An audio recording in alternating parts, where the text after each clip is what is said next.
eu acho que o casal é isso, né, Josias? Se cuidar, um cuidar do outro. Isso é muito. Isso é assim que é um casal, um bom casal, né? Vamos colocar assim. O Lula diz aí na entrevista de que a Janja é o VAR dele, é a grande juíza.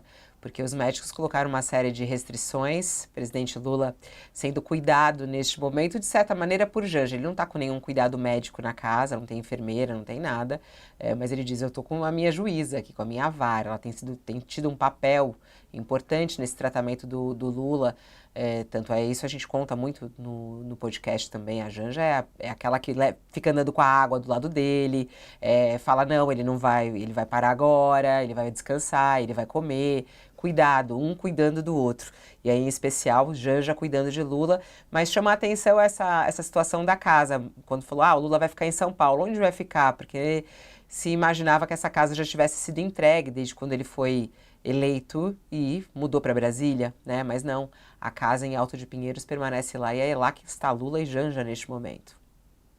No primeiro momento, apresentou-se o aluguel dessa casa como um desejo do próprio Lula, né? O Lula ficava incomodado que sempre que ele ia a São Paulo, a casa dele ficava em São Bernardo, ele tinha que se deslocar até São Bernardo, e como os eventos partidários e os principais eventos estavam localizados na capital, ele sentiu a necessidade de se mudar. Evidentemente, a Janja deve ter tido uma opinião nessa decisão, né? Mas ele sempre que vai a São Paulo tem ficado nessa casa, né? Inclusive forçou uma mudança na rotina do Gabinete de Segurança Institucional, que tinha um aparato de segurança lá em São Bernardo, deslocou para São Paulo, e essa casa é mantida sob vigilância, porque cabe ao Gabinete de Segurança Institucional prover a segurança do presidente em qualquer lugar que ele esteja, né? E dos filhos também, alguns deles moram inclusive em São Paulo. Então, isso já era parte da rotina do Lula, né?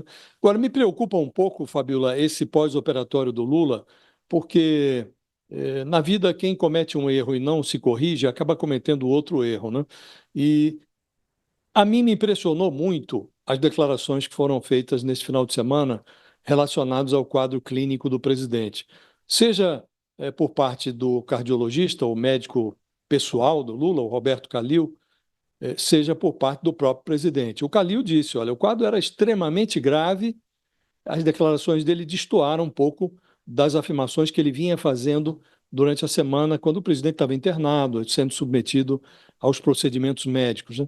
Foi uma situação muito grave, disse ele, e isso poderia ter resultado em algo diferente. Corria um risco de acontecer o pior, disse o Calil. O próprio Lula disse que descuidou. Ele devia ter tomado algumas precauções que ele não tomou. A última ressonância que ele fez dava um quadro estabilizado, ele fez 5 ressonâncias e disse que se sentiu meio liberado para fazer, inclusive, caminhadas na esteira e tal, e depois deu no que deu, né?